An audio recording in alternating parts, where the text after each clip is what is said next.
starting the live stream now. And as soon as that's going, then I'll open up the actual room. Break a leg, everybody. Starting the live stream now. And as soon as that's going, then I'll open up the actual room. Break a leg, everybody. Starting the live stream now.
Hello, everybody. This is Ricky Pack, the Artistic Director of Circle Squared Collective, speaking from the void of Zoom.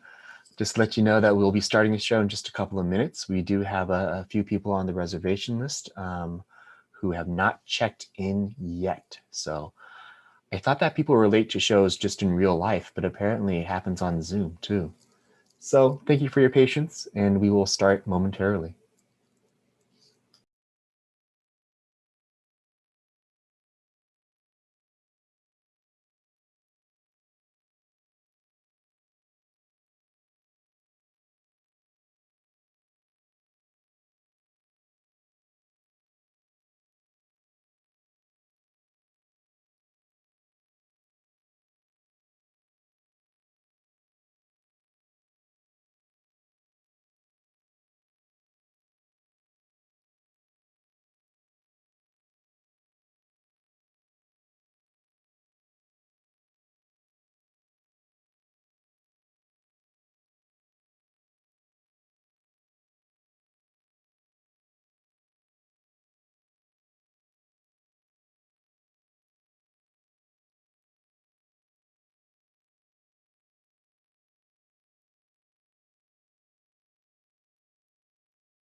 Two-minute warning, everybody. 2-minute warning.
All right, at this time, I'd like to invite all our cast members to go ahead and unmute their video screens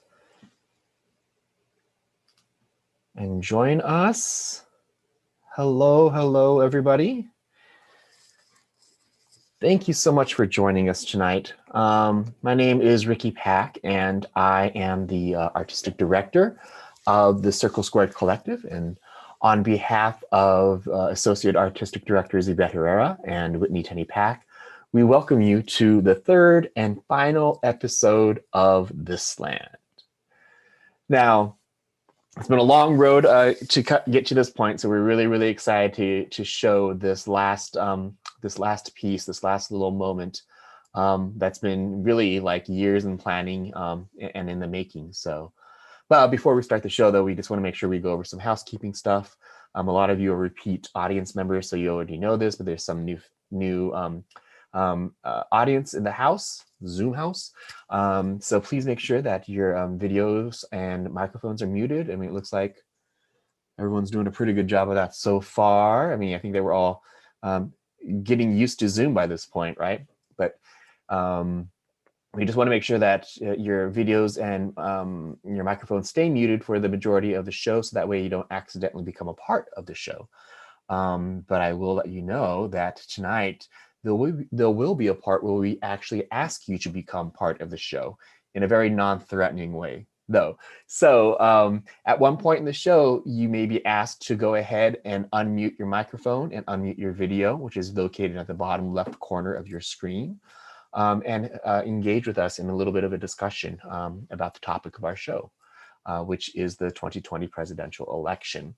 Now, this is totally voluntary. You don't have to join in if you want. You can just be a passive observer, and that's totally fine as well.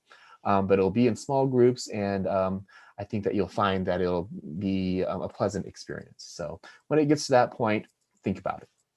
But one thing that we wanted to make sure that, as a lot of the stuff is going to be repeated from the other episodes, but as what I just talked about, asking you all to become a part of the show, this whole experience has been kind of a big experiment. And, when we were approaching this idea of how to create this show on Zoom, we definitely weren't interested in the idea of trying to fool our audience members into thinking that we were in a theater, that we were trying to recreate theater on this digital platform. We actually wanted to see what we could do with Zoom in and of itself to make it theatrical. What are the inherent things about Zoom that make it theatrical? So we had a lot of fun making these explorations, and we hope that you have had fun over the past 2 episodes, now going to our 3rd episode, watching us. So thank you so much for being part of this experiment. Now, I forgot to do this already. I was going to put this in earlier. Into the chat bar, I am dropping in again this little nifty website, nativeland.ca, which if you open that up, and you can open your chat bar by clicking the bottom right, at the bottom of your screen, you'll see a chat function. If you click on that, you can click on this link and it'll take you to this nifty website where you can plop in your zip code, and it will tell you on whose native land you are currently residing or standing on. Oh, I'm so sorry. The other thing that I forgot to mention in regards to optimal viewing for our show is in the top right corner of your screen where it says view. You're going to want to make sure that you put yourself in gallery mode and that you hide non-video participants as well. And then that'll give you the maximum viewing experience for our show this evening. So hopefully that's giving you a little bit of time now to check out that nativeland.ca website and see whose land that we are standing on, because we would like to start out our show with our land acknowledgement, where we would like to acknowledge with respect the Onondaga Nation, Firekeepers of the Haudenosaunee, the Chumash, the Gabrielino, Tongva, Kish, Kumeyaay, and Yokut, the indigenous people on whose ancestral lands our caste currently dwells. And if you want to, you can take a moment right now to pop in the name of the indigenous peoples who you yourself are residing on, and I'll put that into the chat as well, so that we can all take just a moment to kind of acknowledge and respect the indigenous peoples whose land that we were on. Great, thank you so much. Now, I believe that it's important to take this moment to reflect on our ancestors' roles in the forest removal, stolen land, and genocide that was committed in order to create the nation that we live in and benefit from today. And again, this is not as a means to lay guilt or blame, but as a starting point to learn and grow from our mistakes and wrongdoings so that we don't become doomed to repeat our history. And as has been evidenced, I'm sure, for everybody in this past week, we are living our history right now in our present. Now is the time for us to right our wrongs, to learn and to grow and to try to understand who we are as people in this nation, which brings us to this land. Now, through a generous grant from the Syracuse University Office of Undergraduate Research and Creative Engagement, we were able to fund some student research assistants who, if you guys want to wave your hands, say hi, yay. And the original plan, so they spent their summer interviewing the people whose stories you're about to hear tonight. So the original plan was to send them out to the battleground states to gather interviews from people on the street about who they were planning on voting for in the 2020 presidential election and why. But then the pandemic hit and we had to shift our plans to gathering interviews through Zoom, FaceTime, and other digital media streaming platform sites. So while we were super happy to continue the project and gather these interviews, the unfortunate side effect was that by the nature of access to technology, or really the lack of access to technology, it really impacted who we were able to interview. So we just want to acknowledge that the stories and voices you're about to hear are definitely unintentionally biased towards people who come from a position in life where they could afford the technology to be interviewed and could afford the time as well as the mental and physical space to not worry about the pandemic around them and to speak with our research assistants.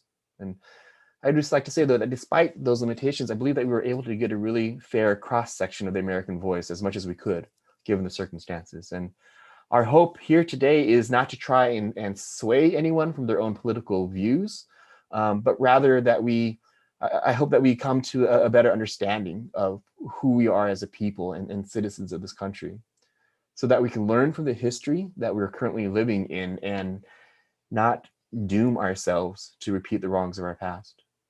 So thank you for lending me your ears one last time, one last soapbox speech. And I guess without further ado, I would like to present the third and final episode of This Land.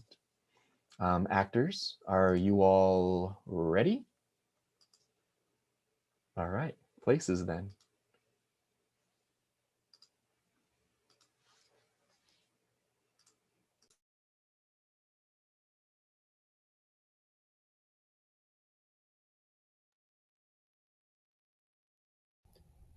We appreciate that you have taken the time to speak to us about your personal experiences. We will remain accurate to your interview and use verbatim information whenever possible. Although we retain the right to edit the words and story to fit the needs of the final play, we will not violate the spirit of the original words and interview. We will strive to not misrepresent you in any way, shape, or form. We may use your words as an inspiration for monologues, scenes, movement pieces, or digital media. No actual images or recordings of the interview will be used without your express written or verbal consent. Lastly, if there is any question you are not comfortable answering, please feel free to abstain. The point of tonight's show is not for us to sway you, nor is it for you to sway us. Please don't hesitate to elaborate on your thoughts. We are eager to hear as much of your story as possible. Oh, and your participation in tonight's show may be used for character creation and script creation for this episode. I think that there's so much to change, and I think a true patriot who really loves this nation would be thrilled to see the changes happening and would just want change to occur on every level. And when there's something bad that's happening, and when there's something systemic, it needs to be addressed and brought to light so that the country can become better and more equitable for everybody living in it. You know, I think to love the United States, you must be devoted to its change.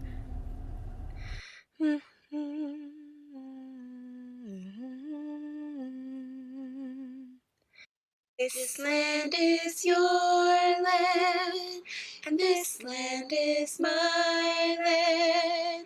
From California to the New York Island, from the Redwood Forest to the Gulf Stream waters. This land was made for you and me.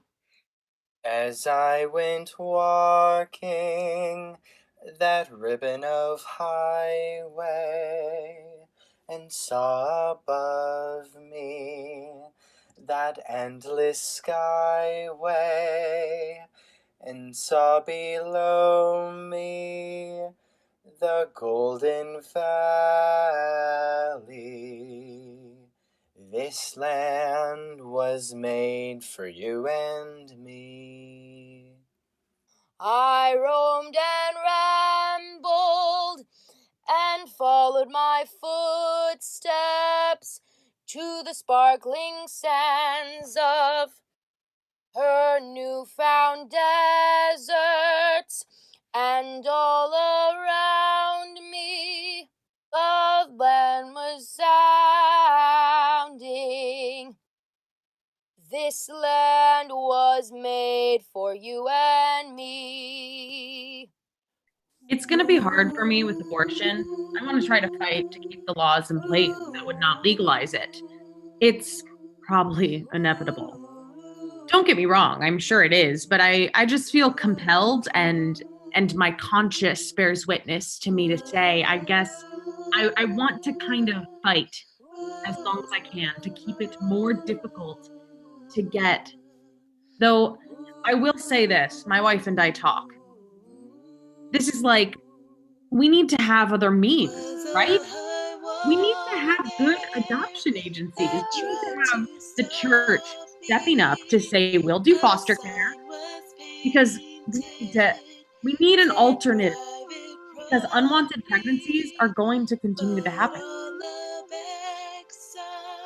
The American people don't essentially vote for our president. Our electoral college does. I mean, we are a country founded upon racism, and we're a country that continues to allow it to have a hold on us. And that's a problem. And I don't know how we're going to create a substantial cultural shift after centuries of keeping this mentality. Like, the last thing all of us Americans seem to agree on is Hamilton. As the fog was lifting, this land was made for you and me. Science is all about facts. It's about facts. It's about education. It's about... You may believe this because all the data leads us to believe this. But then something else happens and opens our minds that, no, this is more correct. But again, it's all on research, studying, education, and to have people say things that are just, you know, they saw on the internet. So therefore it's true. I'm sorry, but it's crazy. And I do feel it's my job, if it's anywhere in my realm, to correct and help people understand what is the truth. So yes, it's a hard time. This is a hard time when people do things that they shouldn't do. As they stood hungry, I stood there wondering if this land was made for you and me. This land is your land. This land is your land. This land is your land. This land is mine.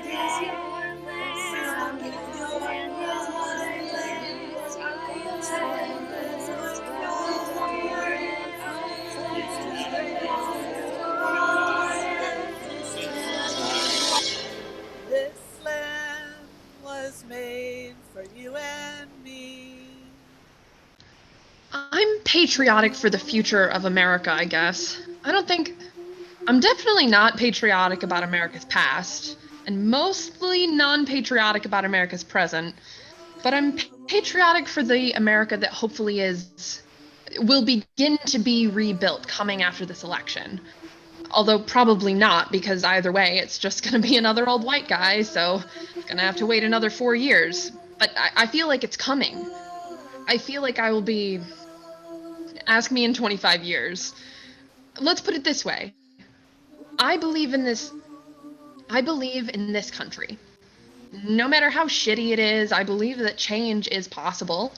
And I believe in the citizens of this country, but I don't believe in the way this country is run, of course, presently or in the past.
I'm voting for Donald Trump. And I was a Democrat for over 50 years until the last election. And then I didn't like the way the Democrats or liberals were acting. I really feel like they're hateful people and they want our country to go into socialism. Well, I feel the Democrats right now that they're liars. They lie about a lot of things and they make things worse. They want our country to go into socialism. I mean, a lot of young people don't understand what socialism is. But if you hold on and really looked into socialism, they would realize that they think they're going to get free things out of this country, free education, free education, free medical expenses. Free medical expenses. That's socialism because it's not really free. That's socialism because it's not really free. Everybody in the United States is going to pay for it. Everybody in the United States is going to pay for it. Everybody in the United Everybody in the United States. Everybody in the United States is going to pay for it. Everybody in the United States is going to pay for it. Everybody in the United States is going to pay for it. Everybody in the United States is going to pay for it. Everybody in the United States is going to pay for it. Everybody in the United States is going to pay for it.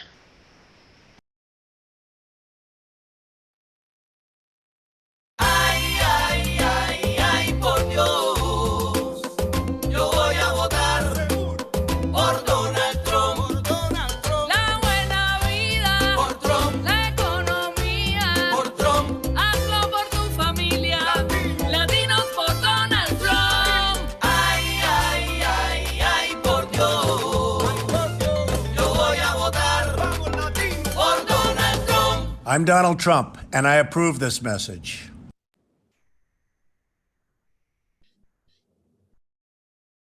This is Carla Gonzalez reporting live from Los Angeles, California.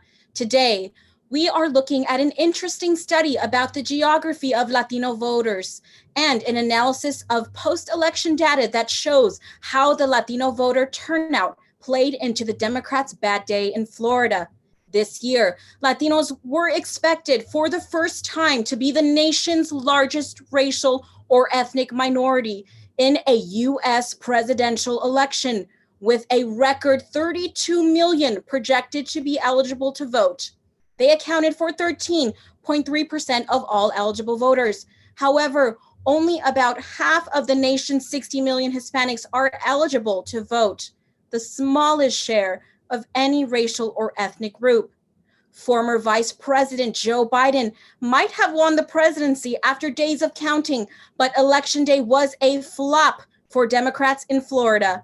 There are nearly 2.5 million Latinos registered to vote in Florida, making up 17% of the state's registered voters.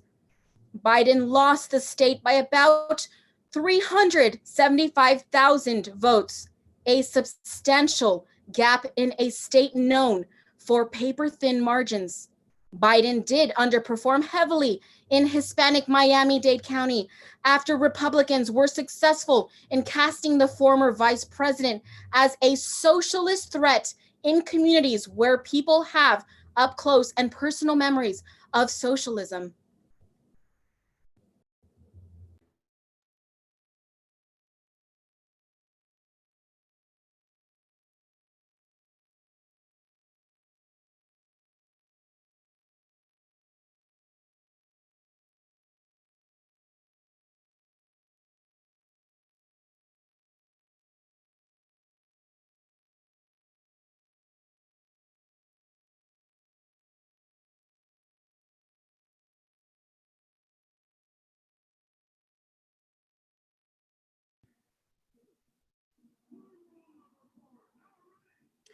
Yeah, well, I think the American dream is to have what makes you happy.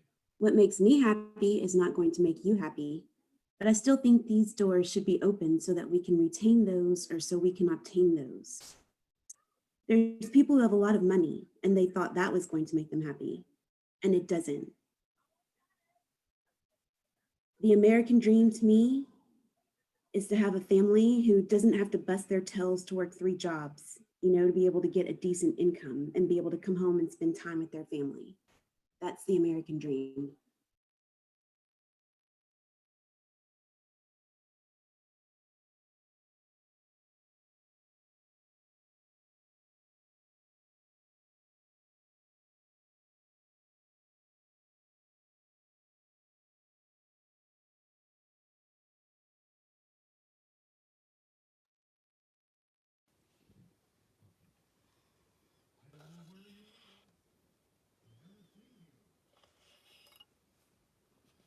What happened in the early hours of this morning to the ballot drop box in Copley Square is a disgrace to democracy, a disrespect to the voters fulfilling their civic duty, and a crime. Boston Mayor Marty Walsh and Secretary of State William Galvin. Voter ID laws have been passed in so many states, you can't count them now. And in many cases, especially, this affects the Black community in the South, where people don't have driver's licenses. They don't own a state-issued ID.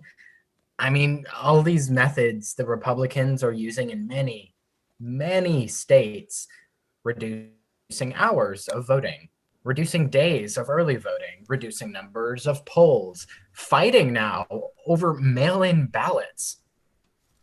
According to KTLA 9, a ballot box was set on fire last week in Baldwin Park, California. Similarly to the Boston fire, this one was extinguished after firefighters hooked a hose up to the box and filled it with water. Baldwin Park Mayor Manuel Lozano told reporters that 200 ballots were involved in the incident. LA County Supervisor Janice Hahn told reporters that all the ballots had been accounted for and new ballots had been sent out to those impacted by the fire.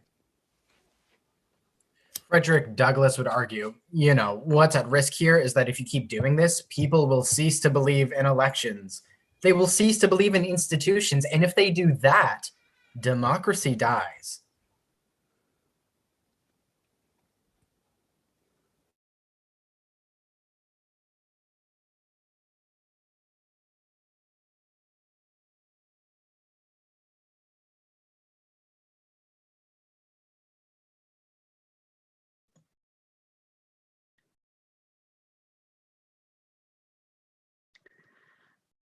My allegiance is to the Lord and to Christ, but I live in America, and I'm grateful for that. My friends, we talk if there's an issue that is like really bothering us or something that we're excited about. We engage. Sometimes we'll change our way of thinking about it or we'll alert each other to new topics, and for the most part it's not an echo chamber. I'm really grateful to have a lot of friends from all different backgrounds who are kind of like, hey, that's great that you think about this, but have you thought about this? I was like, I have to do this research. Not just because I love politics, but it's because I love my fucking friends and like I love my teachers and I love what I do. The things that dad has done, which frustrates the hell out of me, if I say, like, I think we should abolish the police, he needs sources, he needs articles, but I am really grateful for that in a way because I've learned not to really get away with just like bullshitting or coming up with an answer that's like not supported. People getting the equitable health that they need and the mental health they need. And that's really the big thing they've been missing for years.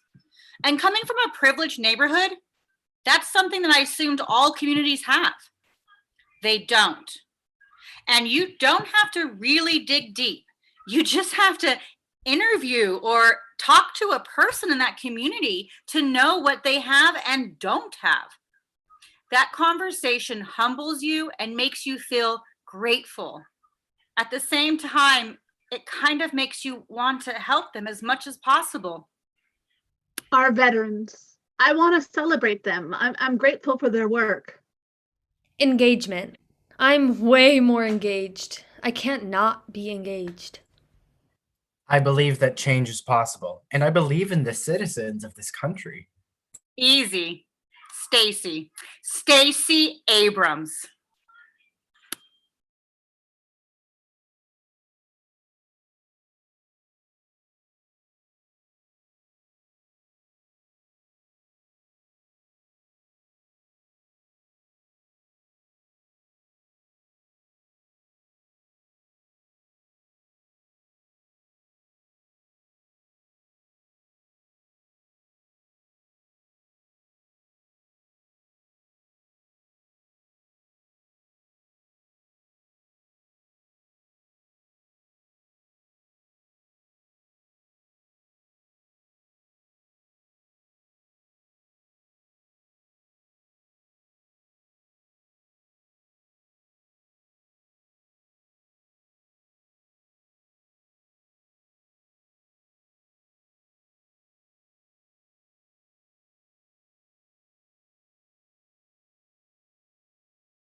I did talk some politics among my friends when we were going to college, and we all thought JFK was the greatest thing since sliced bread. He was charismatic. You could listen to him for hours without losing interest. He was personable. I did manage to see him once when he came through Albuquerque. Everybody just liked him. He was forceful, dynamic. He solved the Cuban Missile Crisis and had the Russians back down. And he would have done a lot for the country had he survived the assassination. But it was just devastating that day when he was shot. I can still remember. We were all just saddened to death. But he was one of the first Democrats that I voted for. He was the first Democrat I voted for. Richard Nixon didn't hold a candle to him back then, and he showed Nixon his backside on his way up to the top and never let up. He was always somebody we could count on, trust, and believe in. Till that November day in '63.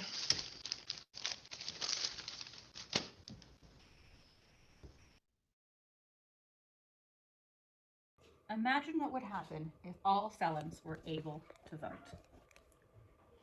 There are 13 swing states that will determine who is the next president. Pennsylvania, Michigan, Colorado, New Hampshire, Nevada. Felons can't vote while only incarcerated.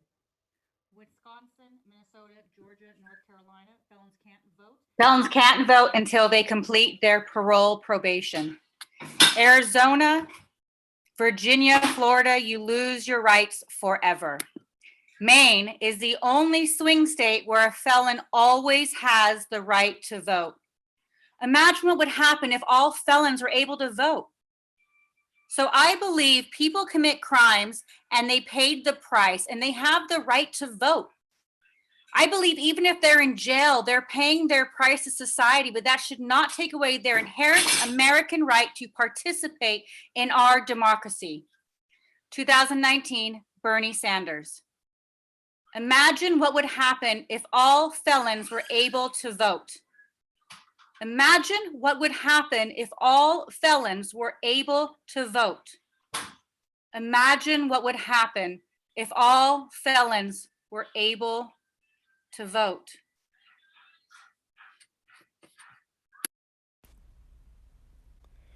Well, I have a story with my grandpa.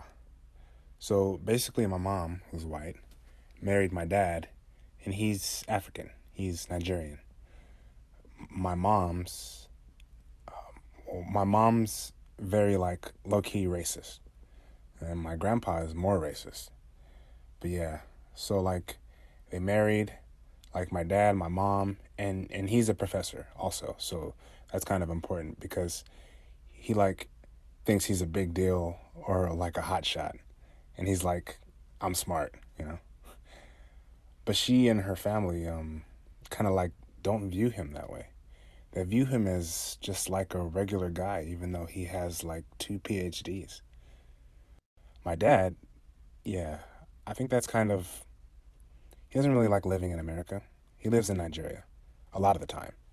And I think a lot of the reason for that is because of the fact that like when he walks around, people here, they don't see like a professor. In Nigeria, a lot of people are like, oh, hey, prof.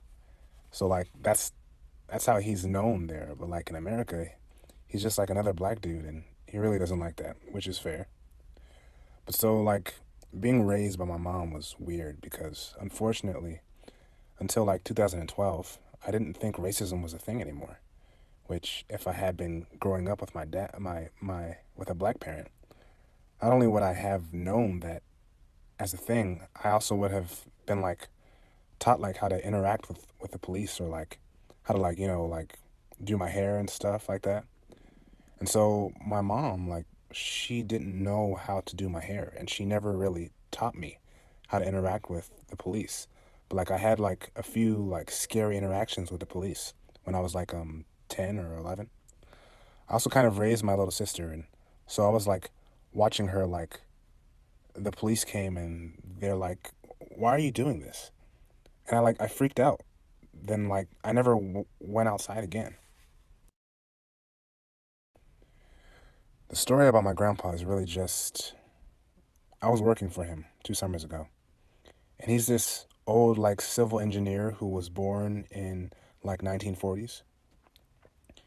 He retired in the 80s, and so that's how he is. So I was working for him, and he was telling me stories because he likes to talk a lot, because I guess that runs in our family. And he said a slur for Native people, because I think he's realized now that he can't say the N-word, he's gotten that far.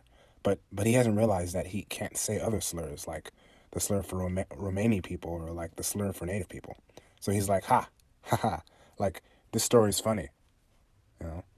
I'm not gonna say the N-word because you're here, but I'm gonna say these other words because they're funny. And I was dating a Native guy at the time. I was like, Grandpa, please don't say that. And he was like, he got mad at me. You're just like those liberals and Colin Kaepernick. You don't respect the government and you don't respect the American flag. And then I started talking to him about Colin Kaepernick, which was a huge mistake. And then he started accusing me of things. And then he was like, police brutality is not real. And it was a whole thing. Growing up with my mom and her parents and the grandparents that I have very much shaped my understanding of racism, because it's kind of given me this perspective on how you can love someone and they can still be racist.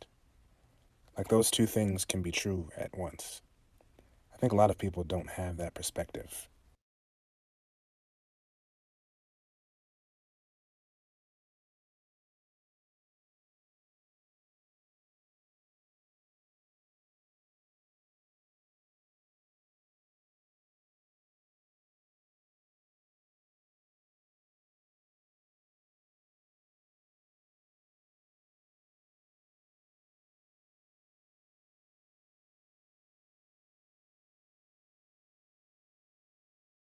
Just a few more seconds before everyone comes back from the breakout room. Thank you so much for being a part of our show.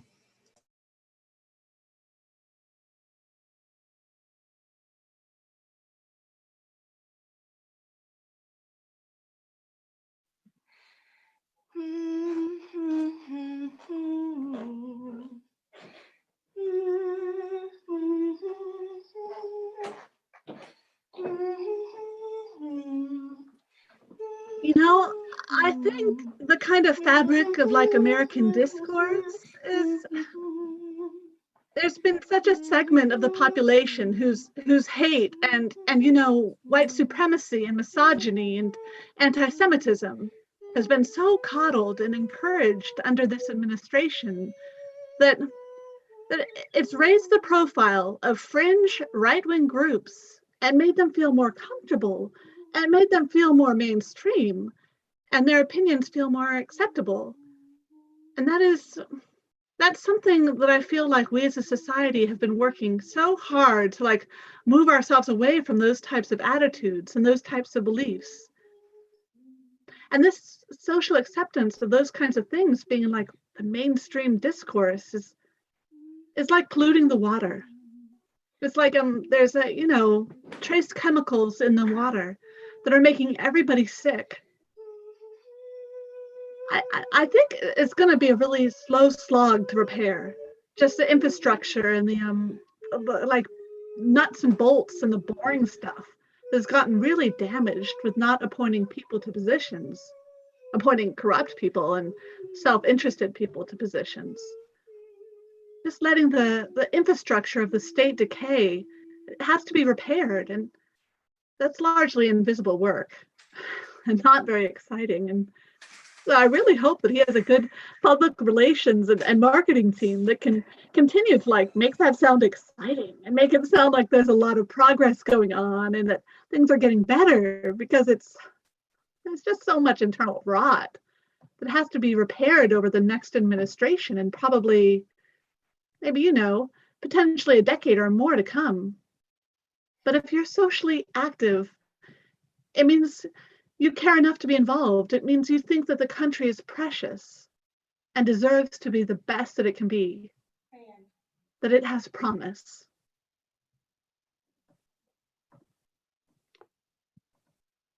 The tumult continues with rapid news cycles reckoning about the future. We see recriminations and outrage, second-guessing, and breathless prognosticating. What will the final vote totals be in the popular vote and in the uncalled states? Are the portents for Democrats ominous in the long term? Is the party split? What will Donald Trump do? What will the Senate Republicans do? What do we make from parsing the demographics and electorate and the statements from the politicians on both sides? My hope is that there are a few things we can all agree on. One is that we never know what will happen. Think back over the last 40 years, or 4 years, or 4 months, or even 4 days. How much did we really see coming? The present changes the future.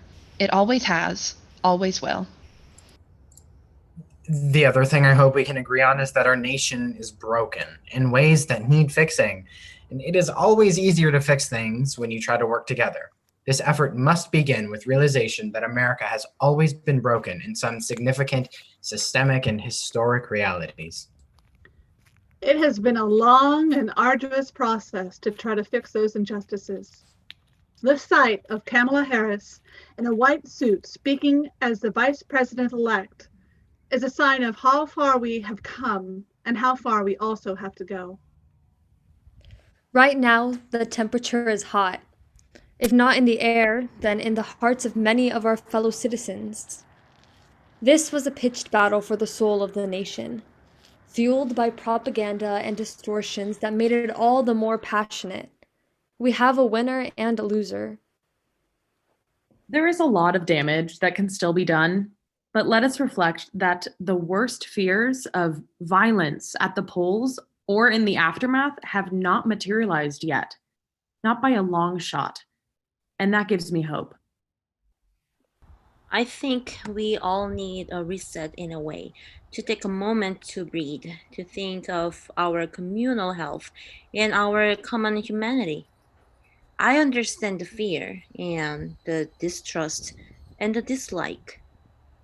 We can't give up on fighting for justice or the truth. We are all in this together, whether we like it or not. I remember in the aftermath of World War II, there were very strong feelings, to say the least. There was so much death and hatred and horror. But within a few years, Japan and Germany were well on their way to becoming allies of the United States, where they remain today. Minds can change. Hearts can open. Ears can listen. Speech can be used to build bridges. There are many reasons to be cynical, but I, for one, choose not to succumb. To make that choice feels like a step towards healing. I am glad you are reading this, but I also suggest you tuck away your phone or computer for a while. Read a book. Call an old friend. Hold out hope. We have big challenges ahead, starting with a deadly pandemic that is escalating. It is a potent reminder that none of us can full wall ourselves off from others or reality. We will need to invest our own determination to make the world better, and then to do the hard work to make the present determine a future we can't fully imagine or comprehend. Just 1 in 6 Americans in a poll last month was proud of the state of the country. And about 2 out of 3 were actually fearful about it. So let me introduce a new thought. Hope. Yes, our nation is a mess, but overlapping catastrophes have also created conditions that may finally let us extricate ourselves from the mire. The grim awareness of national failures on the coronavirus, racism, healthcare, and jobs may be a necessary prelude to fixing our country. The last time our economy was this troubled, Herbert Hoover's failures led to Franklin D. Roosevelt's election with a mandate to revitalize the nation. The result was the New Deal. History doesn't repeat, but it does rhyme. And when I reached out through the gloom to consult experts, I was struck by how much hope I heard. I hope that we can all start taking better care of each other, both emotionally and just I feel like right now it's really hard to exist. So I hope that we can just take better care of each other. The thing that gives me hope is just something that happened this weekend, which is watching Kamala Harris's acceptance speech with my 5-year-old daughter. I have a lot of friends that did the same with their young children. Yeah, honey, hold on. That was a very hopeful moment for me after a long time of feeling so horrible. But a series of national crises may have exposed our failings enough to give us a chance at a do-over. This hope is not Pollyannish. It rests on a tragic toll of COVID-19 deaths, and it requires 1,000 caveats. Hold on. We really have a real bad problem. We need to fix this. And the only way to heal and fix it is by looking at it and being able to say that we all need to work on stuff and there's big problems here, this huge, huge problem. And I have been miserable for the last 4 years because I felt it. It's just a constant hate. And I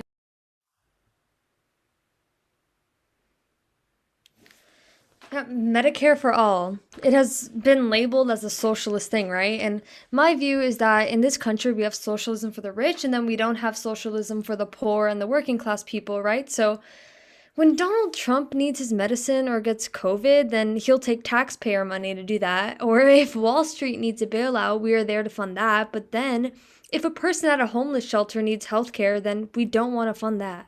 So I just think this is one thing I just don't think it'll get accomplished. If we think, how can I compromise on this issue? It needs to just be. This is gonna happen. And you can either get on board or you can move over. Hope right now in America is bloodied and battered, but this is a kind of hope that is successful, said Senator Cory Booker, Democrat of New Jersey. It's hope that has lost its naivete. Besieged as we are by plague and crisis, a dollop of this calloused hope, as Booker calls it, offers an incentive to persevere. If in the depths of the Great Depression, we could claw a path out and forge a better country, calloused hope can guide us once more to a better place.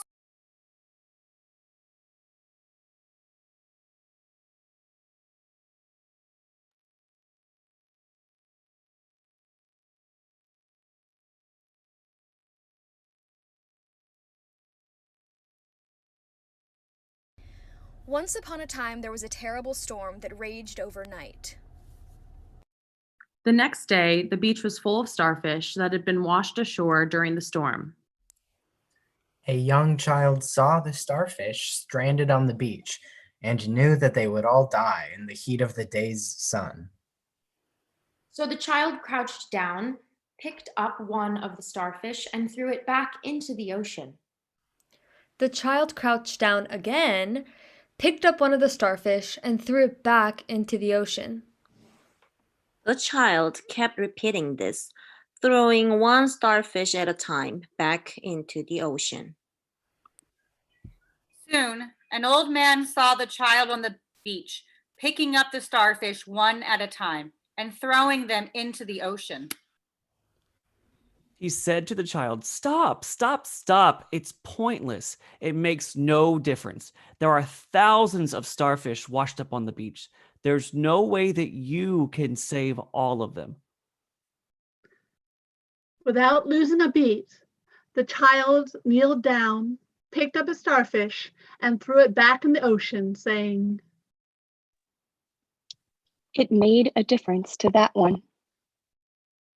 And the child continued throwing one starfish back into the ocean at a time. The old man regarded the child for a moment, then crouched down, creaky knees and all, picked up a starfish and threw it back into the ocean.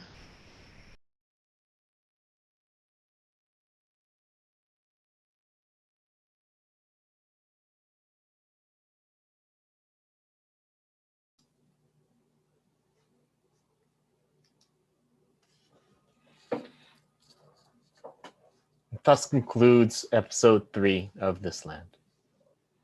At this time, I'd like to invite the cast to unmute their screens. Yay.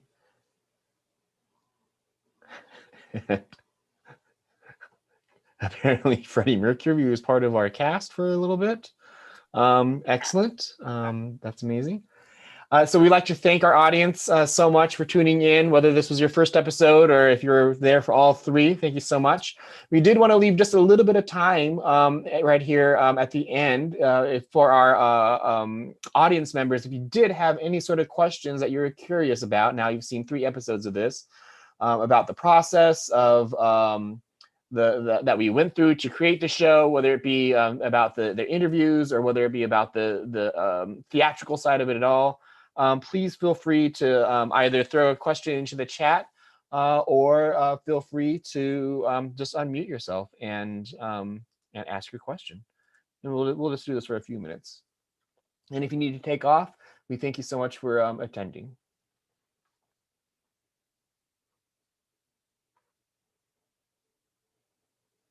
Thank you, Sylvia. In the chat says that these episodes have been so very creative. And thank you, audience members, as well. We had a little bit of technical difficulties on the outside of the breakout rooms. That's why you guys were in there for so long. But thank you so much for being part of the creation process. We literally made up one of the moments tonight on the spot based off of your text and just pairing it with some stuff that we just played with.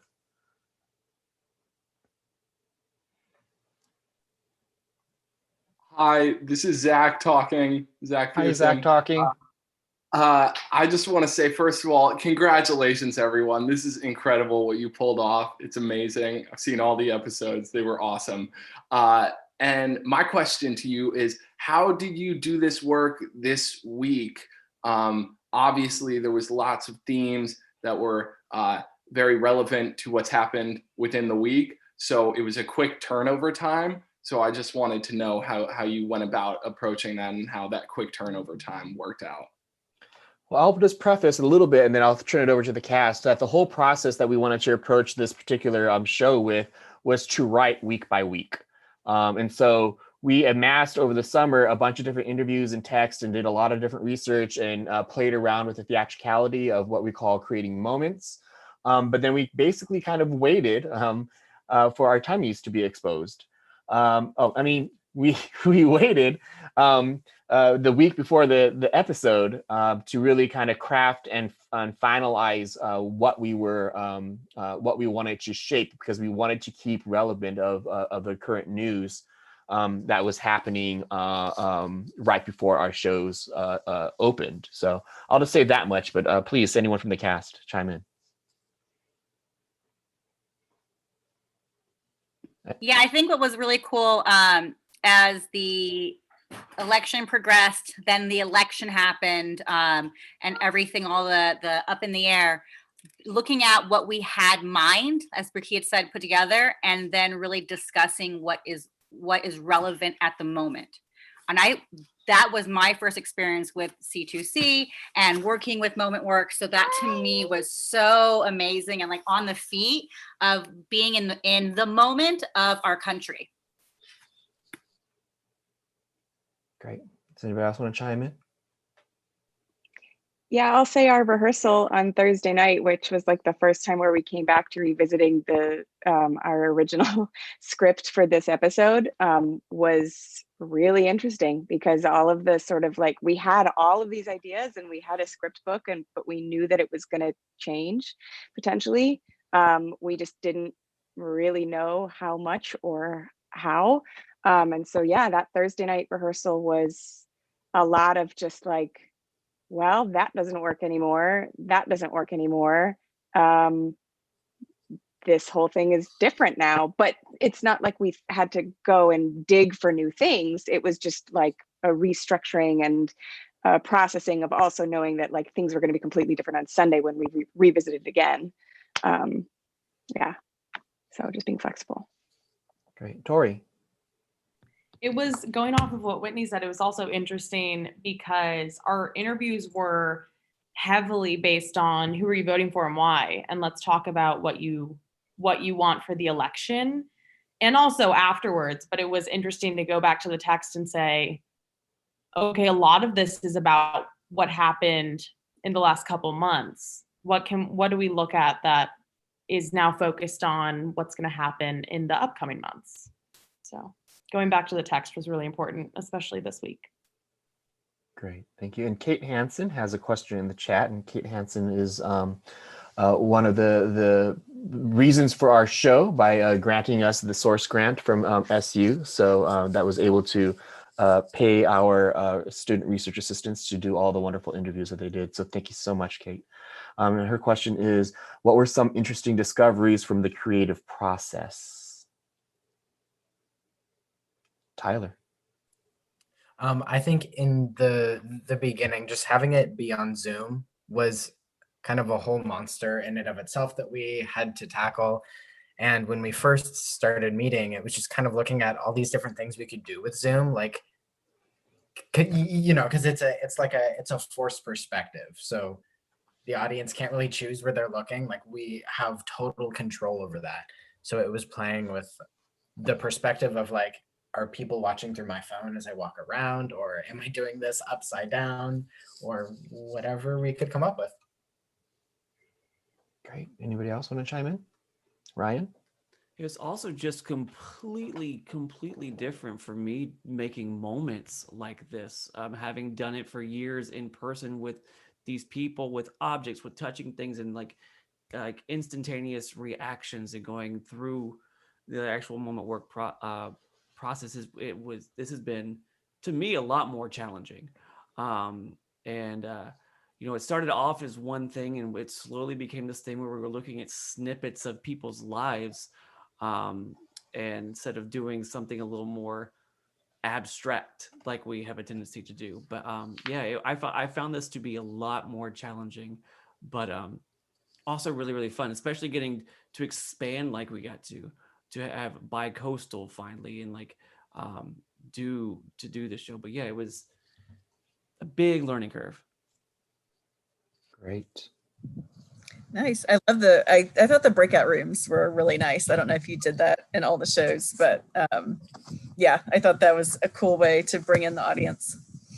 Yeah, we tried to, like, you know, so a lot of moment work, the way that we create shows is a lot of like, I guess would say happenstance or serendipity. Is we rely a lot on serendipity, where we just kind of create visual spectacles and then just throw in text, you know, and see where it intersects and see how see what happens, and then we create what we call forms that we become interested in, and then we try and think about different ways to revisit these forms. So in the previous 2 episodes, the breakout room moments were different, but we still sent people to the breakout rooms. But then I was really interested in this idea of, like how Tyler was saying, being able to really control what the audience sees. So as they were, you know, in their breakout rooms, I would switch them from breakout room to breakout room, and so they would be forced to see a different show in the breakout rooms.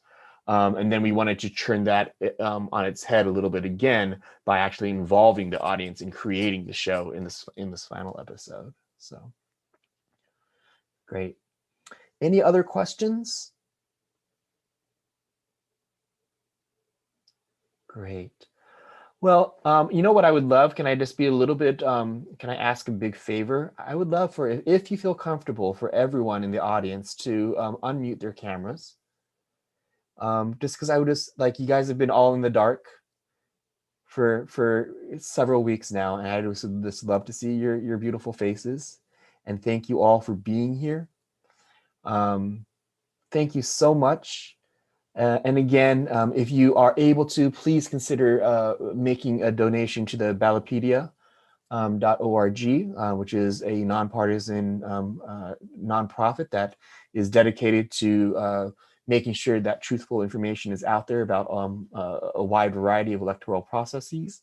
And that if you so feel inclined as well, please consider making a small donation to our cast who gave up their summers and falls and almost winters, and making if you can, a donation to us. So, or actually to them, not me, to them through Venmo at Ricky-Pack-.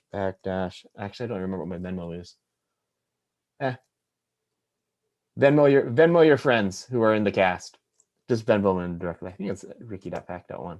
But anyways, thank you so much, everybody. And actually, here we go. I just want to, everyone, 1, 2, 3, I'm going to take a picture. 1, 2, 3, smile.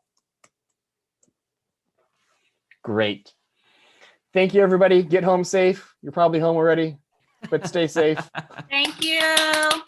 Thank you, everybody. Take care. Take care. Thank you all. Thank you, Thank you, everyone. Thank you. Thanks. Bye, everyone. Thank you so much. And thanks to everybody